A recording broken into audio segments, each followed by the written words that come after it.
मणिपुर से छात्रों को निकालने में जुटे राज्य। 13,000 लोग शिफ्ट। नागालैंड ने 22 बसें तैनात की। त्रिपुरा और तेलंगाना ने अपने विशेष विमान भेजे। इम्फाल कब भड़की हिंसा। बहुसंख्यक मैतेई समुदाय को अनुसूचित जनजाति का दर्जा देने के कदम के खिलाफ बुधवार को कुकी और नगा समेत आदिवासियों द्वारा प्रदर्शन किए जाने के बाद दंगा भड़क गया था। पुलिस के मुताबिक तोरबंग में मार्च के दौरान हथियारबंद लोगों की भीड़ ने कथित तौर पर मैतेई समुदाय के सदस्यों पर हमला किया। मैतेई समुदाय के लोगों ने भी जवाबी हमले किए, जिससे पूरे राज्य में हिंसा फैल गई। 53% है कुल आबादी। 40% आदिवासियों में नगा और कुकी शामिल है। मणिपुर में हुई हिंसा में मरने वालों की संख्या बढ़कर 54 हो गई है। इस बीच कई राज्यों ने अपने लोगों को मणिपुर से निकालने की योजना बनाई है। नागालैंड सरकार ने मणिपुर में फंसे राज्य के 600 लोगों को वापस लाने के लिए 22 बसें तैनात की हैं। तेलंगाना सरकार ने रविवार को एक विशेष विमान से अपने छात्रों और नागरिकों को तुरंत हैदराबाद ले जाने का फैसला किया है। तेलंगाना के लगभग 250 छात्र इम्फाल और आसपास के क्षेत्र में पढ़ रहे हैं। त्रिपुरा ने भी 2 विशेष विमानों को इस काम में लगाया है। बंगाल की मुख्यमंत्री ममता बनर्जी ने भी कहा कि वह अपने राज्य के लोगों को निकालेंगी। राज्य में सुरक्षा के लिए सभी प्रमुख इलाकों और सड़कों पर सेना की अतिरिक्त टुकड़ियों, रैफ और केंद्रीय पुलिस बल के जवानों को तैनात किया गया है। 54 मृतकों में से एक शव चुराचांदपुर जिला अस्पताल के मुद्दा में रखे गए हैं, जबकि 15 शव इम्फाल पूर्वी जिले में जवाहरलाल नेहरू आयुर्विज्ञान संस्थान में रखे हुए हैं। लामफेल में 23 लोगों के मरने की सूचना है। इस बीच चुराचांदपुर जिले में शुक्रवार रात 2 अलग अलग मुठभेड़ों में पहाड़ी इलाके में रहने वाले 5 आतंकवादी मारे गए, 2 जवान घायल हो गए। तोरबंग में आतंकवादियों ने सुरक्षा बलों पर गोलियां चलाई, जिससे उन्हें जवाबी कार्रवाई की।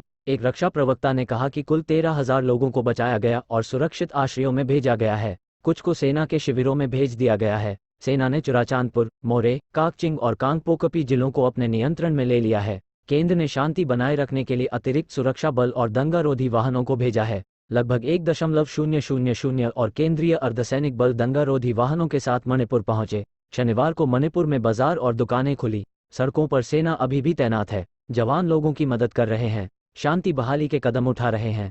रिजिजू पीटीआई, नई दिल्ली। केंद्रीय मंत्री किरेन रिजिजू ने शनिवार को कहा कि भारत सरकार मणिपुर में व्यवस्था बहाल करने के लिए सभी जरूरी कदम उठा रही है। रिजिजू ने पत्रकारों से बातचीत में कहा, केंद्रीय गृह मंत्री खुद स्थिति की निगरानी कर रहे हैं।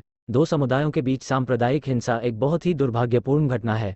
कई लोगों की जान चली गई है और संपत्ति को 1,100 से ज्यादा लोग घर छोड़ असम पहुंचे। मणिपुर के जिरीबाम जिले और आसपास के इलाकों से 1,100 से ज्यादा लोग असम के कछार जिले में पहुंचे। ज्यादातर प्रवासी कुकी समुदाय से हैं और उन्हें आशंका है कि मणिपुर में उनके घरों को तबाह कर दिया गया होगा। गुरुवार रात को उन पर हमला किया गया था।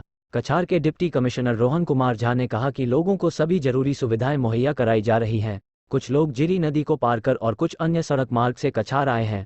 कुछ अपने रिश्तेदारों के घर चले गए हैं। नुकसान पहुंचा है। चाहे मैतेई हो या कुकी, दोनों एक ही राज्य से हैं और उन्हें एक साथ रहने की जरूरत है। प्रधानमंत्री मोदी के नेतृत्व में पूरे नॉर्थ ईस्ट में तेजी से विकास हो रहा है। हिंस को इसमें सेध लगाने की इजाजत नहीं दी जानी। नीट यूजी एग्जाम टल चाहिए।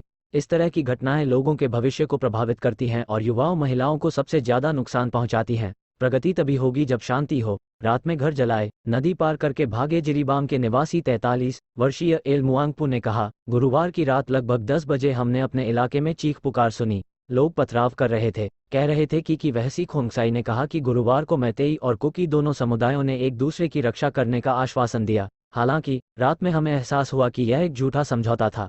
हमारे घरों को जलाने की कोशिश। आप बीती अपने घर छोड़कर भागे, यह उनका अंतिम युद्ध है। असम पहुंची 24 साल लोगों ने सुनाई की। आधी रात को हम नदी पाकर असम पहुंचे हैं। पीटीआई, नई दिल्ली। मणिपुर में कानून व्यवस्था की स्थिति को देखते हुए 7 मई को होने वाली मेडिकल प्रवेश परीक्षा नीट यूजी का स्थगित कर दिया गया है। राष्ट्रीय परीक्षा एजेंसी एनटीए ने शनिवार को कहा कि जिन उम्मीदवारों का परीक्षा केंद्र मणिपुर ने एनटीए कहा कि नई तारीख की जल्द जाएगी घोषणा की। नई तारीख की घोषणा जल्द की जाएगी। केंद्रीय शिक्षा राज्य मंत्री राजकुमार रंजन सिंह ने एनटीए को मणिपुर में मौजूदा स्थिति को ध्यान में रखते हुए परीक्षा स्थगित करने के लिए पत्र लिखा था।